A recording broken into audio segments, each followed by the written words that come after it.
देर तक ध्यान लगा के अगर सुनने के लिए बैठा जाए, ईशान देखिए शिवम, आपने शिवम को बड़े आराम से सुना, एक बार आराम से सुन लीजिए। मैं वही कह रही, मैं आराम से ही सुन रही हूँ, मैं आराम से ही सुन रही हूँ। मैं कहीं से भी आपको क्या अग्रेसिव दिख रही हूँ?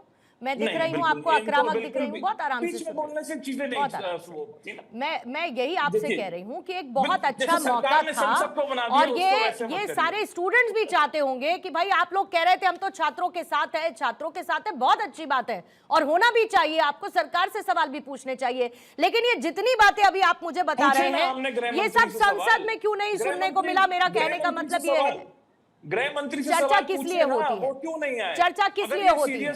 एक मिनट, अगर ये चर्चा किस लिए होती है मुझे ये बताइए। एक मिनट, अगर ये सीरियस होते, हमने ये मुद्दा भी उठाया कि जो फास्ट ट्रैक कोर्ट की पहली हियरिंग थी, उस फास्ट ट्रैक कोर्ट की पहली हियरिंग पे फास्ट ट्रैक कोर्ट पर आए पहुंचा, वो 3 तारीख तक 3 अगस्त तक उसको आगे खींच दिया गया। तो अगर आप ऐसे फास्ट ट्रैक कोर्ट चलेंगे, ये सवाल हमने संसद में उठाया लेकिन सरकार ने जवाब नहीं दिया। आपने 47 लोगों को एनटीए से, आप कहते हैं आपने निकालने का काम किया, लेकिन एनटीए की जो कुल परमानेंट कैपेसिटी है वो 34 है। तो आपने किन 47 को निकाला? क्योंकि आपने एनटीए को ठेके पे चलाने को दे दिया है, आपने एनटीए को थर्ड पार्टीज को दे दिया है, आप एनटीए को लेकर सीरियस नहीं है, आप बच्चों के भविष्य को लेकर सीरियस नहीं है, आप पेपर लीक को रोकने के लिए सीरियस नहीं है।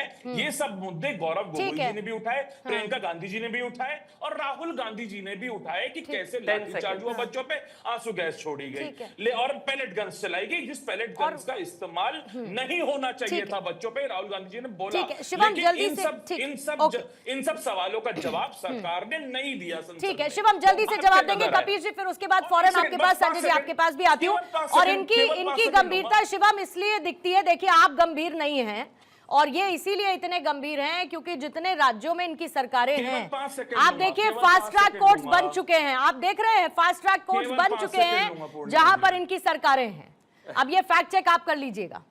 पूर्णिमा जी केवल 5 सेकंड बस ईशान अभी जो बिल आया है, अभी जो अमेंडमेंट्स आई हैं, वो अमेंडमेंट्स ये कहना चाहता हूं, मैं एक चीज प्लीज रोकिए ना, मैं एक चीज प्लीज मैं एक चीज कहना, मैडम इनके बीच में मैं बोला नहीं, बीच में क्यों बोल रहे हैं? उसमें ये है कि पेपर लीक होने के बाद क्या होगा, पेपर लीक कैसे रोकेंगे? तो पूछते ना, तो पूछते सदन में राहुल गांधी ये पूछते कि पहले ये बताइए पेपर लीक रुकेगा कैसे? प्रियंका जी ने जो सवाल उठाए वो आपने सवाल सुने सारे, जो गौरव गोगोई जी ने सवाल उठाए शिवम जल्दी से सवाल आपने सुने सारे, ये सब पूछा क्या? ठीक है शिवम जवाब, क्योंकि ये सीरियस नहीं है। ओके शिवम काम कर। Thank you. देखिए मेरा एक निवेदन है, मैं कहता हूं कि ईशान मेरे भाई भी हैं, आपसे मेरा विनम्र निवेदन है, कृपया करके राहुल गांधी को फॉलो करना बंद कर दो भाई, कम से कम डेटा के नाम पे तो बिल्कुल मत करो। नहीं बिल्कुल करूंगा फॉलो, मोदी जी को नहीं करता। जीडीपी का 2.2% भागता नहीं हूं ना मैं, 2.2 प्लीज बीच में नहीं बोलना, 2.2 मत करो मोदी जी को, लेकिन फैक्ट शो करो। आपको नहीं, मुझे आपसे निवेदन है मेरा कि आपको उनको रोकना पड़े, ईशान बीच में नहीं, अगर आपको ये कराना है उनके बीच में नहीं बोलना, नाराज नहीं होना, अपने समय में बोलिए, अगर नहीं है कुछ बोल प्लीज रोकिए आप। मेरा निवेदन है भाई, ठीक बोलिए शिवम, मेरा निवेदन है आपसे, मैं उनके बीच में नहीं बोला, आपको इतना तो इंश्योर करना पड़ेगा। Thank you. सो कृपया करके फैक्ट्स पर राहुल गांधी को फॉलो ना करें, मैं कहता हूं प्रधानमंत्री जी को भी नहीं करना, मत करिए, लेकिन डेटा को करिए। किसने कहा आपको कि इस देश में 2.2% शिक्षा पर खर्च होता है? कुछ पढ़ लिख लिया करो भाई। 2.6 शिक्षा इस देश में कंकरेंट लिस्ट में आती है और शिक्षा राज्यों का और केंद्र का विषय है और शिक्षा पर 16 लाख करोड़ रुपए खर्च होते हैं, which is 4.1% of the GDP. कुछ थोड़ा पढ़ लिया करो भाई। 23 की रिपोर्ट है, कुछ भी कहते हो और बीच में चिल्लाते भी हो, आता पता करके रखा करो भाई, ऐसा नहीं होना चाहिए प्लीज। अब बीच में नहीं, प्लीज आप इनको रोकेंगे क्या? पूर्णिमा जी क्या बात है, उनके बीच में कोई बोला नहीं, ईशान नाराज क्यों रहते हैं, इनको समझ में नहीं आता।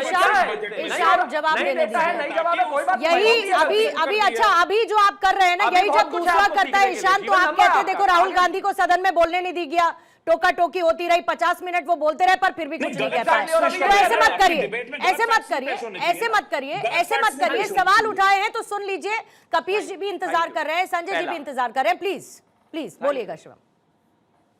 Thank you. अब आगे आते हैं। दूसरा एक और बात मैं कहना चाहता हूं, चलिए उस पर गलती कर दी आपने, कोई बात नहीं, आपके पास सीखने का बहुत समय है। दूसरी एक और बात है, ये सारी बातें जो आप बोल रहे हो, मैं फिर से वही कह रहा हूं, इन्होंने कहा अच्छा ये जो कानून में जो विषय है ये सिर्फ और सिर्फ पेपर लीक के बाद सजा के प्रावधान की बात है।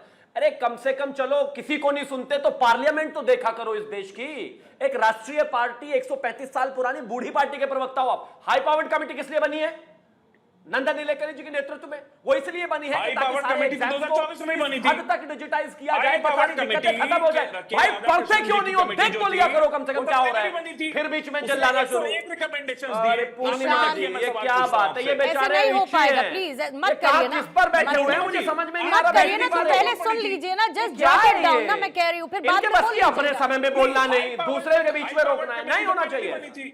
उसमें जवाब दीजिए ना, पहले वाली हाई पावर कमेटी का क्या किया आपने? अरे तो भाई अब अगर कह रहे पहले पहले भी बनी बनी थी थी, और अभी तो ये कह रहे हैं कि उसमें किस लिए बेहतरी बनी, के लिए बुधवार अगर भी आप कह रहे हैं संशोधन पहले किया बनी गया थी। तो क्या समस्या है? 2024 में समस्या क्या है उसमें, मैं कह रही हूँ 24 में कानून बना, अगर कानून को बेहतर करने के लिए संशोधन लिया है तो क्या दिक्कत है? पूर्णिमा क्या जी, समस्या है उसमें? मेरा निवेदन है, सवाल तो पूर्णिमा पूछा जी। जाएगा ना। नहीं, पर इसमें दिक्कत क्या है, मैं कह रही हूँ।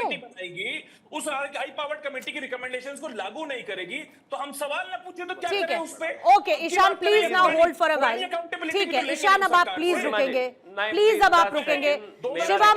शिवम जल्दी से प्लीज 30-40 सेकंड्स में अपनी बात पूरा करेंगे। Shivam I have to please, जल्दी से प्लीज संभव नहीं है। अगर आपने अगर आपने इनकी इतनी शाब्दिक लिंचिंग रोकी होती तो मैं आपसे पहले खत्म कर चुका होता। अपने समय में उनको गाली भी देनी है मुझे, वो दे सकते हैं, मैं जवाब देने में सक्षम हूं, लेकिन बीच में चीखने चिल्लाने से कोई लाभ नहीं है, क्योंकि मैं आपके बीच में नहीं बोला। ये देखिए 10 सेकंड में नहीं सुनते, फिर से शुरू हो जाते हैं। अब ये क्या है बताइए, ये क्या फायदा है इस बात से? मेरा आप निवेदन है, प्लीज रुकवा दीजिए। पूर्णिमा जी, ये गलत बात है, ये बेचारे इतने नाराज क्यों हैं? नाराज फूफा की तरह बिहेव कर रहे हैं। अपने समय में कुछ बोलने को है नहीं, दूसरे के समय में चीखना है, थोड़ी देर के लिए मैं आपकी आवाज डाउन कर रही हूँ। शिवम जल्दी से बोलिएगा, बोलिए। Thank you. अब मैं एक पॉइंट पर आता हूं।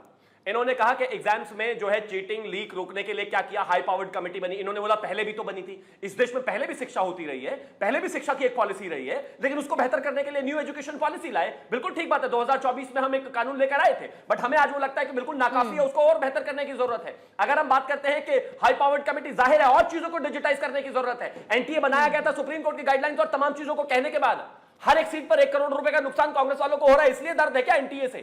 और एजेंसी, नेशनल टेस्टिंग एजेंसी 1971 के बाद से रिक्वायर्ड है इस देश में, लगातार कहा गया कि वो होनी चाहिए। अब अंत में आना चाहता हूं, एक बात बहुत साफ है, constructive criticism most welcome. 50 minute 56 minute आपको बोलने को मिले हैं। 56 साल के युवाओं से निवेदन है, प्लीज इस देश के लिए कुछ बात कहिए। आपको पॉलिटिकल स्कोर करने के लिए प्रेस कॉन्फ्रेंस है, आपकी पार्टी का मंच है, रैलियों का मंच है, बट संसद में आए हो, कम से कम 2 सुझाव तो लेकर आते। और मैं इस बात के लिए शुभकामनाएं देना चाहता हूं कि ईशान त्यागी के पास 2 सुझाव है, लेकिन राहुल गांधी के पास नहीं है। ठीक है कपिल श्रीवास्तव साहब, अब चर्चा हुई और चर्चा में क्या गतिरोध बना मैं उसको दोबारा से नहीं दोहराऊंगी, लेकिन संभवतः अब आप खुश होंगे क्योंकि आप लोग चाहते थे कि छात्रों के भविष्य को सिक्योर किया जाए, कोई भी पेपर लीक जैसे लीक्स हैं उसमें तो उनमें सुधार किया जाए। अब संशोधन विधेयक पारित हो गया है, तो मुझे लगता है कि छात्रों को भी शुभकामनाएं देनी चाहिए आपको और साथ ही सरकार को भी कि संशोधन के साथ बड़े बदलाव किए हैं। कपिल जी, संशोधन के साथ जो कानून के अंदर बदलाव है तो ये सिर्फ इतना ही है कि 5 साल से 7 साल कर दीजिएगा, 10 साल कर दीजिए भाई, उसमें और क्या प्रक्रियात्मक कानून थोड़ी ना पनिशमेंट देने वाला है, दंडित कानून।